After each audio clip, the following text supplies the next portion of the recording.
नेहमी सांगतो महाराज, आपल्या घरामध्ये 2 देव असतात रे गड्या.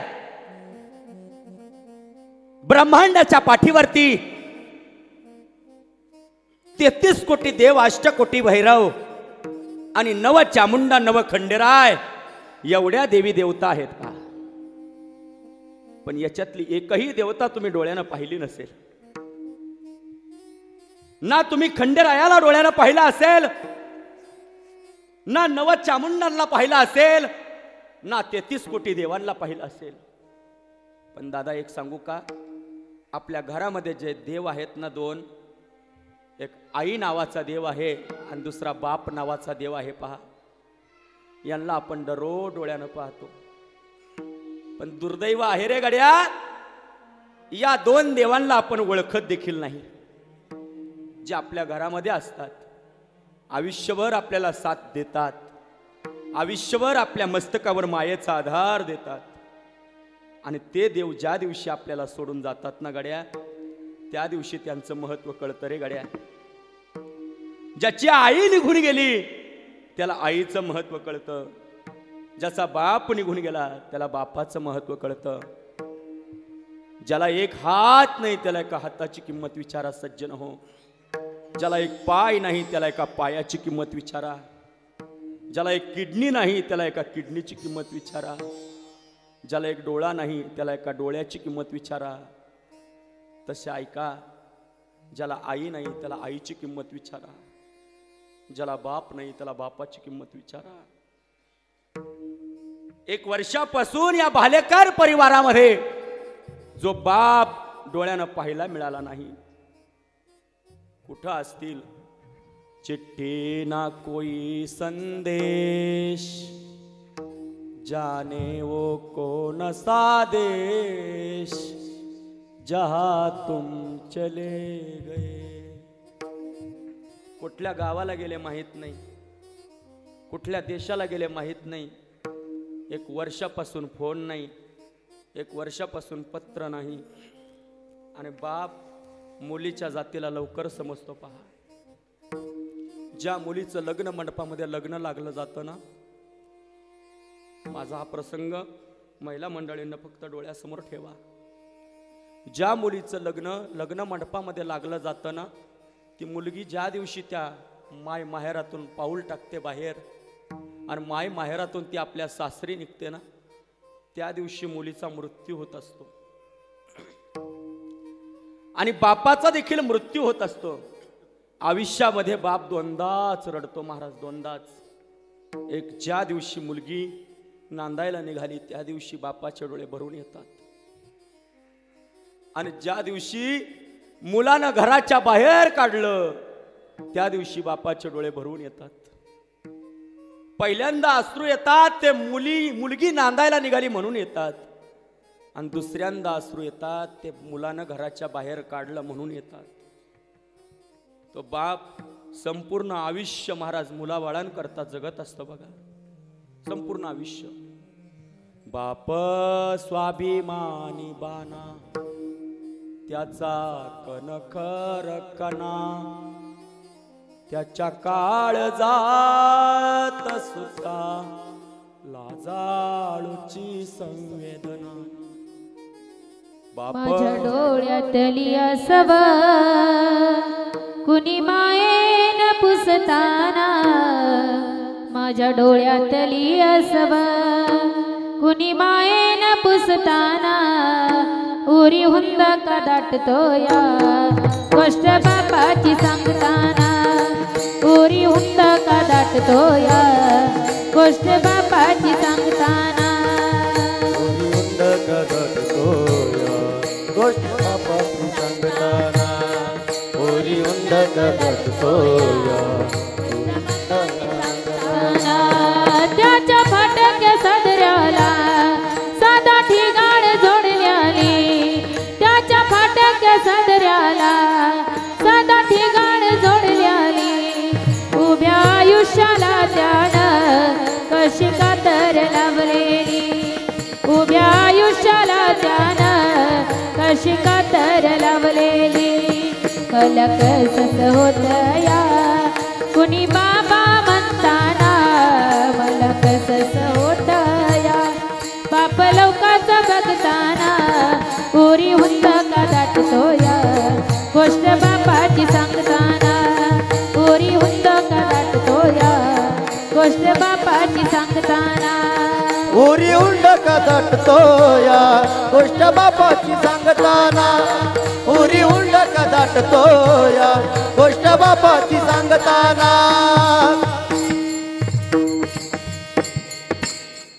ज्या दिवशी मुलगी नांदायला निघते त्या दिवशी महत्व कळतं पहा. मुलगी नांदायला निघाल्याच्या नंतर आत्या गळ्यात पडते, मावशी गळ्यामध्ये पडते, काकू गळ्यामध्ये पडते, सगळे रडतात महाराज. पण एक अंतकरण असतं बापाचं, ज्या बापाला त्या लग्न मंडपामध्ये रडता येत नाही महाराज. तो बाप काय करत असतो, लग्नाच्या मंडपाच्या पाठीमागे जात असतो आणि पाठीमागे जाऊन ढसा ढसा रडणारा तो बाप असतो पहा. आणि रडून रडून त्याचं अंतकरण भरून येतं. अंतकरण भरून आल्याच्या नंतर तो मुलीला समजावत असतो. खिशामध्ये जे काही पैसे असेल ते पैसे त्या मुलीच्या हातावरती देत असतो आणि मुलीला सांगत असतो, बाळा सुखामध्ये राहा, आनंदामध्ये राहा. ज्यांना ज्यांना मुलगी असेल त्यांना लवकर समजेल पहा. ती मुलगी नांदायला निघाल्याच्या नंतर तो बाप मुलीच्या गळ्यामध्ये पडून ढसा ढसा रडतो. कधी कुणासमोर न वाकलेला बाप त्या दिवशी सगळ्यांच्या पाया पडतो, सगळ्यांना सांगतो, माझ्या मुलीला जीव लावा. जर माझ्या मुलीचं काही चुकलं तर पोटामध्ये घ्या. जेवण वाढतो, भात वाढतो, आमटी वाढतो. जेवणाच्या पंक्तीमध्ये जेवण वाढत असताना त्याच्या डोळ्यामध्ये अश्रूच असतात. मुलगी नांदायला निघते आणि नांदायचा तो प्रसंग आठवा, फक्त डोळ्यासमोर ठेवा. ती मुलगी गाडीमध्ये जाऊन बसते आणि मुलगी गाडीमध्ये जाऊन बसल्याच्या नंतर बाप शेवटची तिला हाक मारतो आणि मुलीला एकदा का हाक मारली की ती मुलगी हंबरडा फोडून रडू लागते. गाडीतून खाली उतरते आणि बापाच्या जवळ जाते आणि बापाला कडकडून मिठी मारते. बाबा, काळजी घ्या तुमच्या जीवाची. आजपासून मी तुमच्या जवळ राहणार नाही. आजपासून मी तुमची राहिली नाही. मी तुमच्यासाठी मेली बाबा. पण बाबा, जाता जाता सांगते, रागवत जाऊ नका, वेळच्या वेळी जेवत जा. बापाला या गोष्टी सांगितल्यानंतर बाप म्हणत असतो, बाळा एक विचारू का तुला? विचारा ना बाबा. मी ज्या दिवशी राजापुरामध्ये मरल ना, ज्या दिवशी माझी अंत्ययात्रा चौघांच्या खांद्यावर निघेल ना, त्या दिवशी मला भेटायला ये. आयुष्यभर मला नाही भेटली तरी चालेल, पण ज्या वेळेला माझी अंत्ययात्रा चौघांच्या खांद्यावरती निघेल त्यावेळेस तू मला भेटायला ये. ज्या दिवशी तू भेटायला येशील त्या दिवशी या बापाच्या आत्म्याला शांती मिळेल. आणि तू जर मला भेटायला आली नाहीस तर या बापाच्या आत्म्याला शांती मिळणार नाही. हे सांगणारा बाप त्या दिवशी असतो महाराज. स्वराज्याच्या इतिहासामध्ये एक बाप सांगितला पहा, आधी लगीन कोंडाण्याचं आणि मग माझ्या रायबाचं म्हणणारा तान्हाजी नावाचा बाप स्वराज्याच्या इतिहासामध्ये रेखाटला पहा. छत्रपती शिवाजी महाराजांच्या समोर पत्रिका घेऊन गेला, राजे मुलाचं लग्न आहे, माझ्या लग्नाला यावं लागेल राजे. राजांना सांगितलं, तान्ह्या मला तुझ्या मुलाच्या लग्नाला येता येणार नाही. का राजे, का येता येणार नाही? राजांना सांगितलं, मला कोंडाण्याच्या स्वारीला जायचंय. माझ्यासारखा मावळा जिवंत असताना तुम्ही कोंडाण्याच्या स्वारीला जाणार, मग आमच्या जीवनाला अर्थ काय राहिला राजे? आधी लगीन कोंडाण्याचं आणि मग माझ्या रैवाचं म्हणणारा तो बाप स्वराज्याच्या इतिहासामध्ये रेखाटला. ज्यानं स्वतःच्या संसाराचा विचार केला नाही, ज्यानं स्वतःच्या प्रपंचाचा विचार केला नाही, ज्यानं विचार केला स्वराज्याचा आणि लढायला निघाला, हातामध्ये तलवार घेतली, 350 मावळे सोबत घेतले आणि डोंगिरीच्या पायथ्याला जाऊन पोचला. सिंहगडाच्या उत्तरेच्या बाजूला आजही तुम्हाला डोंगिरीचा कडा पाहायला मिळतो. त्या डोंगिरीच्या कड्यावरती तान्हाजी मालुसरे रातच्या वेळेला वरती चढले एक एक एक एक मावळा जवळ आला. युद्ध चालू झालं. घनघोर युद्ध चालू झाल्याच्या नंतर तलवारीवर तलवार पडू लागली, ढालीवरती ढाल पडू लागली, रक्ताच्या चिळकांड्या उडाल्या आणि पाहता पाहता तानाजीचा हात तुटला. हात तुटला, पण डोक्याचा पागोटा काढला, हाताला गुंडाळला, पुन्हा लढू लागला. रक्तांच्या थारोळ्यामध्ये तानाजी लढला आणि लढता लढता लढता लढता धारातीर्थी कोसळला. त्यावेळेला सूर्याजी नावाचा एक मावळा पुढे आला आणि सूर्याजी नावाच्या मावळ्यानं तानाजीला मांडीवरती घेतलं आणि सांगितलं, माझा भाऊ आज स्वराज्याला सोडून चालला. हे तान्ह्या, अरे तुला असं जाता येणार नाही तान्ह्या. तान्हाजी मरताना पाहून मावळे सैरा वैरा इकडे तिकडे पळायला लागले आणि मावळे जसे इकडे तिकडे पळायला लागले तसा सूर्याजीनं दोरखंड कापून टाकला आणि सगळ्यांना सांगितलं, अरे जगायचं तर शिवाजी राजा करता, मरायचं तर शिवाजी राजा करता. अरे इथून पळत जाण्यापेक्षा, भेकाडासारखं जीवन जगण्यापेक्षा स्वराज्याच्या इतिहासाकरता मरा. स्वराज्याच्या इतिहासामध्ये सुवर्ण अक्षरानं तुमचं नाव लिहिलं जाईल. अरे मराठ्यांच्या रक्तानं लाल झालेली माती अफजल्या पुढे झुकली नाही, ती माझ्या शिवाजी राजाची छाती. संभाजी राजांसारखा, शिवाजी राजांसारखा वीर झाला याच मातीत खरा हिरा. अरे मरण ज्यांच्या समशरीवर तोच मर्द मावळा खरा, तोच मर्द मावळा खरा. या मातीमध्ये शिवाजी राजा घडला, या मातीमध्ये संभाजी राजा घडला आणि याच मातीत अफजल खान घडला, याच मातीत हिंदवी स्वराज्याचा भगवा झेंडा फडकला. अरे काय पळताय तुम्ही भेकाडासारखे. लढता लढता लढता लढता थारोळ्यामध्ये न्हालेला, रक्ताच्या थारोळ्यामध्ये कोसळलेला तानाजी स्वराज्याच्या इतिहासामध्ये सुवर्ण अक्षरानं नाव कोरून गेला, मरून गेला. पण मेल्यानंतर सुद्धा छत्रपती शिवाजी महाराजांनी एक वाक्य वतले, गड आला पण सिंह मात्र गेला. गड आला पण सिंह मात्र गेला. जगायचं असेल तर लोकांकरता जगा, जगायचं असेल तर दुसऱ्यांकरता जगा. हा खरा बाप आहे बघा, स्वराज्याच्या इतिहासातला हा दुसरा बाप आहे बघा. मी तुम्हाला का सांगतो ही गोष्ट, आज एका बापाचं श्राद्ध आहे आणि वर्ष श्राद्ध म्हटलं की पुण्यवंत व्हावे, घेता सज्जनांची नावे. नेगे माझी वाचा तुटे, महालाभ पुकासाठी. मगाशी मी बोलल्याप्रमाणे आपल्या घरामध्ये देव आहे आणि त्या देवाला तुम्ही आपलंसा करा. आपलंस जर केलं तर तुम्हाला सुख नावाची गोष्ट मिळेल. आपुला तो एक देव करुणे जावा, आपुला तो एक देव करुणे जावा.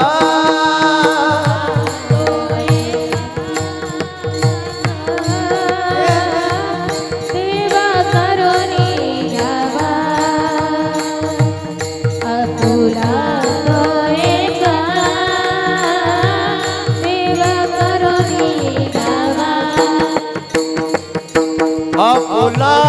तो एक देव करुणी घ्यावा, आपुला तो एक देव करुणी घ्यावा. आपुला तो एक देव करुणी घ्यावा. आपुला तो एक देव करुणी घ्यावा.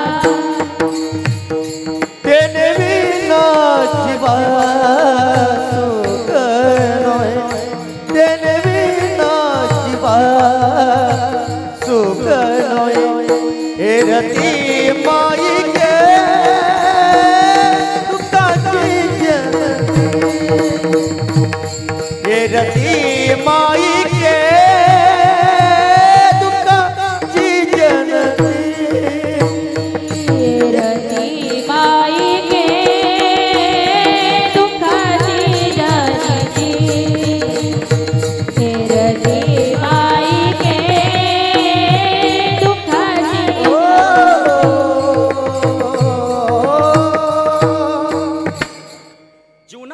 सुखाची आशा जर प्रत्येका माणसाला असेल, सुख मिळण्याकरता जर मनुष्य जीवन जगत असेल, तर भगवंताला आपलंसं करावं महाराज. प्रत्येक जीव पहा तुम्ही, प्रत्येक जीवाचं निरीक्षण करा तुम्ही. प्रत्येक जीव एका गोष्टीसाठी जगत असतो. प्रत्येक जीवाला वाटतं या जीवनामध्ये मला सुख नावाची गोष्ट मिळावी, आणि या सुखाच्या आशेमध्ये संपूर्ण आयुष्य माणसाचं वाया जात असतं महाराज. संपूर्ण आयुष्य. सर्व सुखाची आशा जन्म गेला, क्षण एक मुक्ती यज्ञ नाही केला. हिंडता दिशा क्षण पावला, माया वेष्टीला जीव माझा. माझे स्वहित नेनती कोणी, माझे स्वहित नेनती कोणी. प्रत्येक जीवाला सुखाची आशा असते. आज मिळेल, उद्या मिळेल, परवा मिळेल, तेरवा मिळेल, पण सुख मिळेल. आणि या सुखाच्या आशेमध्ये माणसाचं, मनुष्य, संपूर्ण मनुष्य प्राणी मात्रांचं आयुष्य वाया जात असतं महाराज. आणि सगळे माणसं सुखाकरताच धडपड करतात. राजापुरामध्ये जेवढे काही संसार आहेत, आता कीर्तन चालू झाल्यापासून अर्धा तास होऊन गेला. प्रत्येकाचे चेहरे चेक करून घ्या. प्रत्येकाचा चेहरा असा नर्वस दिसतो, नाराज दिसतो. जणू काय असं वाटतं की आज महाराजाच्या दहाव्याला तुम्ही आलात. एवढे नाराज दिसता. कशामुळे? ज्या प्रपंचामध्ये तुम्ही राहता तो प्रपंचच दुःखाचा आहे. संसार दुःख मूळ, चहूकडे इंगळ, विश्रांती नाही कोठे, रात्रंदिवस तळमळ. काम क्रोध लोभ सुनी, पाठी लागली ओढाळ. कौनामी शरण जाऊ, दृष्टी देल निर्मळ. धर्म जागो सदैवाचा, जेव्हा परोपकार. प्रत्येकाला दुःखच मिळतं. दुःख बांधवडी आहे हा संसार, दुःख बांधवडी आहे हा संसार, दुःख बांधवडी आहे हा संसार, दुःख बांधवडी आहे हा संसार. दुःख बांधवडी आहे हा संसार, दुःख बांधवडी आहे हा संसार, दुःख बांधवडी आहे हा संसार, दुःख बांधवडी आहे हा संसार. सुखाचा विचार नाही कोठे, नाही कोठे. सुखाचा विचार नाही कोठे, नाही कोठे. दुःख बांधवडी आहे हा संसार, दुःख बांधवडी आहे हा संसार, दुःख बांधवडी आहे हा संसार, दुःख बांधवडी आहे हा संसार. दुःख बांधवडी आहे हा संसार, दुःख बांधवडी आहे